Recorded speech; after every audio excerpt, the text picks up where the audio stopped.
Hello again. Local pride was at stake when Johnny Tapia beat Danny Romero in a two-title World Super Flyweight Championship battle a couple of years back. But it is remembered as one of the fights of the 90s, and Romero is far from finished. He had a brilliant early career, and even now he's only 25 and still looking for his next world title chance. But first, at Super Bantamweight, he had to make the right impression here against Jorge Munoz. Let's rejoin Glenn and Adam for the best of this one. We pick it up in round two.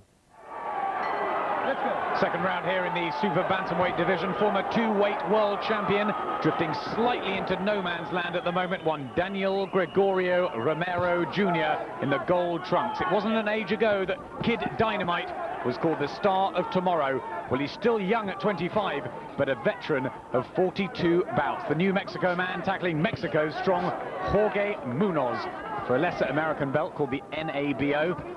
And Glenn, I was reading that a few years back you were comparing Romero to Roberto Duran. What's happened? Well, I think it's just slid away from him a little bit. He's gone up the weights, and he hasn't really carried that much of his punch back. It's much more difficult. You can see how much height and reach he's given away here. So it's getting hard for him. He's very short. He's a rugged fighter, but I think he needs to stick down to the lower weights. It's getting tough. Lefts. Just borderline there from Romero against his upright fighter from Mexicali in Mexico.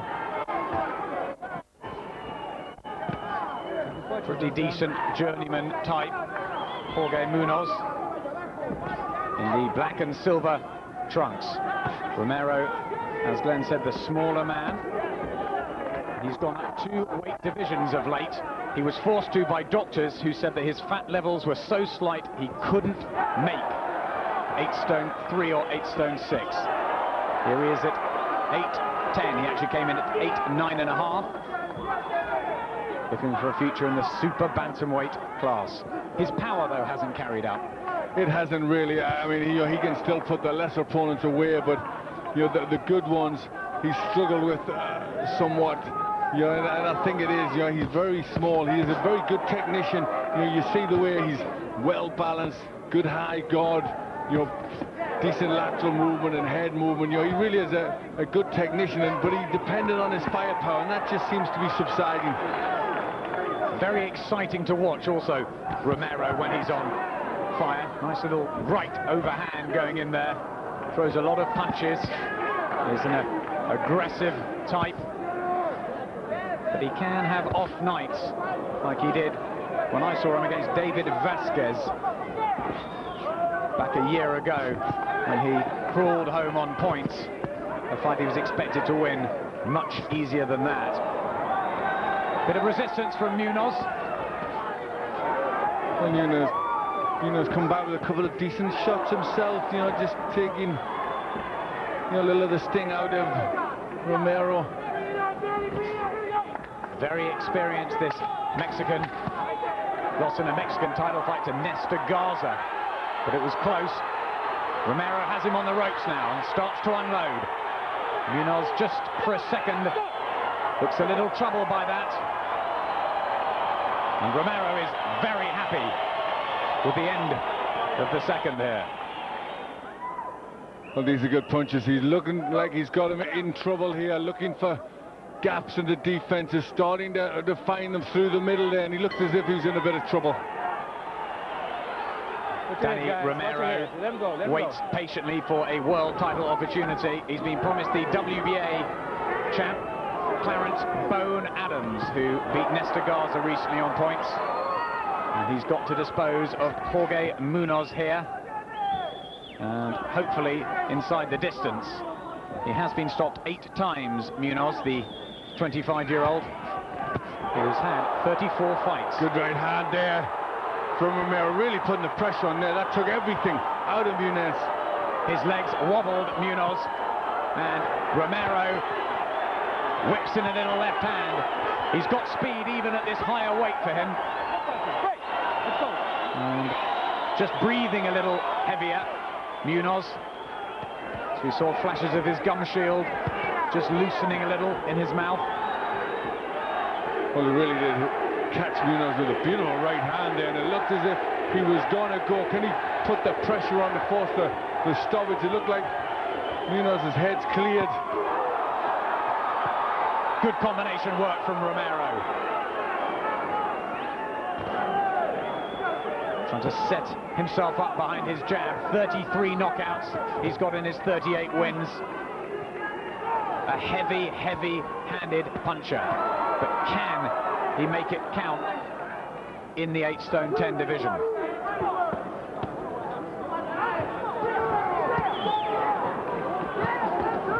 He's standing with him, Munoz, to be fair. Well, I don't think he can move that much. The legs still look unsteady. He's having to just plant his feet and try and keep his balance, Munoz. Just peppering him again, Romero. Not really the weight behind those, but another right hand. And Danny Romero here could be on the verge of an impressive stoppage. But Munoz digs in, and he'll have to dig in deep. Well, this is brave from Munoz, coming back, throwing shots at Romero. But he needs to get off the ropes. It's a dangerous place to be against someone like Romero. Romero just trying to pile the punches in down to the body in the pre-fight introductions. The Romero camp wanted the shorts lowered of Jorge Munoz. They said they were too high, the protector was too high, and that he was going to attack the body. That was obviously the plan.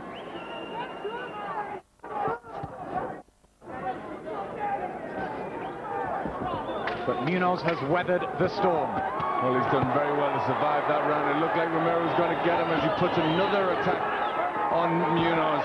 Right to the body, right to the head. Good job. An excellent round for Danny Romero. Don't let him get brave. Don't let him get brave, okay? Okay. Finish, Jordan. Vámonos.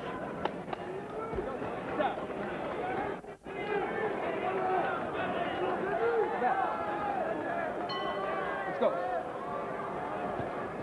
Here's the 9th of 12. Danny Romero from just up the road in Albuquerque, here in New Mexico, in the gold trunks.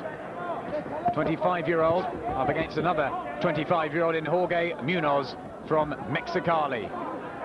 Munoz, who won his first 13 fights but has become more of a journeyman here, and he's doing well to survive under Romero's constant onslaught. Keep him up. Keep the punches up. Watch your head. Well, he did start without a loss in his first 13, but he slipped away pretty badly since then as he moved up in class, Munoz. And you're just looking at his record, you pretty much expect Romero to get this one done inside schedule. I think he'd be disappointed if he can't. And that'll be a little bit of proof that maybe the punch is just not going up with him. Yes, this man Munoz was knocked out in 6 by Enrique Sanchez, who went on to hold the WBA crown, and recently by fighters pretty unknown around the world like Max Gomez and Oscar Larios. Again, Romero traps him on the ropes. Great. Step back, man.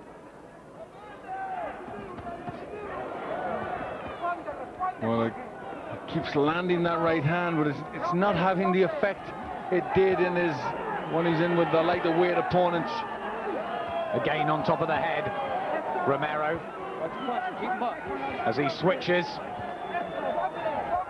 Munoz has got to get out of there, and he does, but just back onto the next set of ropes. And Munoz still throwing punches back, occasionally getting through to Romero. Romero just wants to trap him there, hoping his power will tell. Digs in the little right uppercut as well, Romero. A useful shot against the taller man. Well, the referee wants Romero to get back. He's not keen on taking a step away. Lovely left to the body, Len. That must have taken something out of Munoz there.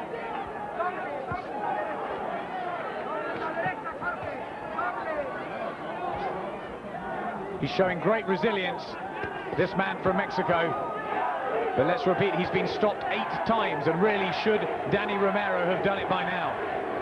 Well, he's trying to find that stoppage here. He's got him pinned on the ropes. That's where he wants him. It's just coming out with the shots that tell. Rights to the head go in, rain in on Jorge Munoz, who's taken them all and not been down so far. Good job. Good job. Good job, the referee, Russell Morris, says to them. Well, there's Romero doing what he likes to do, putting his opponents back to the ropes and wading in with good punches. But this time Munoz still managing to get a few off himself. 10th round, former IBF Flyweight champion, former IBF Super Flyweight champion, Danny Romero, now operating in the Super Bantamweight class. Up against Mexicali's Jorge Munoz. And Romero must have a big lead on the judges' scorecards with his vacant NABO crown as he waits for another chance at world level. Has he looked the same since he was beaten by arch-rival Johnny Tapia? Well, the moves have been good. You know, he showed good attacking skills. The right hand's gone in, but the only thing that just hasn't quite been the same is the effect his punch power has had on Munoz. This is still good aggression, good technical ability in close, but you know, Munoz is still there. Don't hold him, let him go. As he did jump up to challenge Vayani Bungu, the former IBF Super Bantamweight champion who got dispatched ruthlessly by Nassim Hamid recently over here, and he lost that on points. Maybe that power just hasn't travelled up, and he'll need it against the likes of Eric Morales and Marco Antonio Barrera, even Lehono Ledwaba, the IBF champion. It's a good division, the Super Bantamweights worldwide. Munoz is just trapped on the ropes here. What does Romero need to do? Well, he's got to find some clean shots. Maybe he needs to give himself a bit more room. Step back. Let's go. Let's go. Again, back to the same position. Keep him in front, Danny. Digging in those shots to the body. Romero trying to pry his way open. Well, he's just desperately trying to sap the strength. But when he's in there, he's still getting caught with shots from Munoz.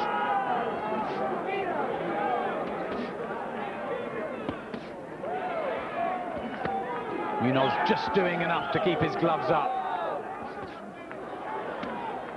But it's repetitive, this.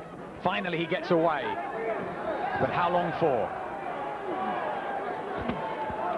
Watch your heads, guys.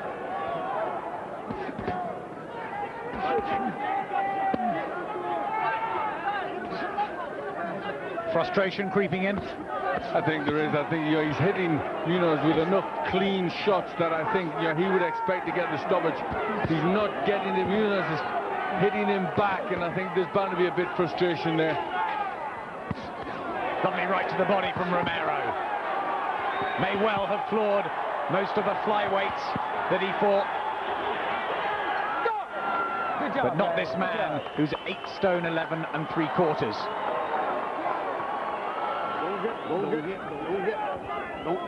His father with him, Danny Romero Sr.